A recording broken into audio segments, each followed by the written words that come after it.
fé, meu irmão, camarada, amigo de tantos caminhos e tantas jornadas, cabeça de homem, mas o coração de menino, aquele que está do meu lado em qualquer caminhada.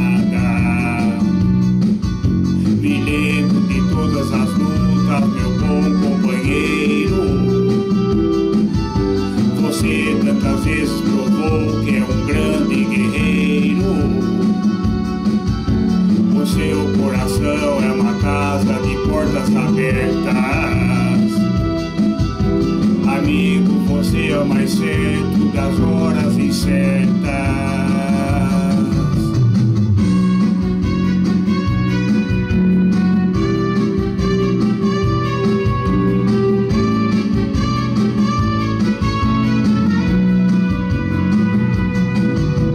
Às vezes, em certos momentos difíceis da vida,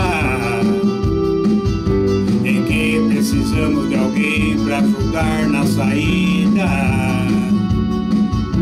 a sua palavra de força, de fé e de carinho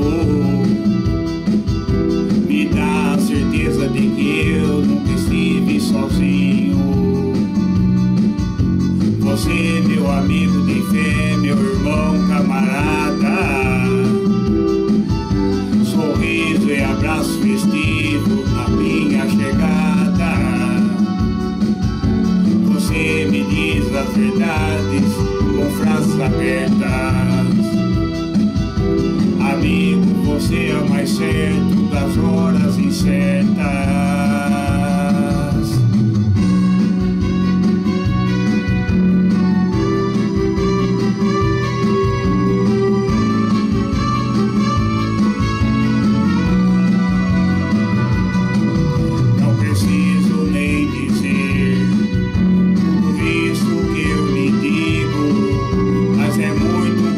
Saber que você é meu amigo, não preciso nem dizer tudo isso que eu lhe digo, mas é muito bom saber que eu tenho um grande amigo, não preciso nem dizer tudo isso que eu lhe digo, mas é muito bom saber que você é meu amigo, não preciso nem dizer tudo isso que eu lhe digo, mas é muito bom saber que eu tenho um grande amigo.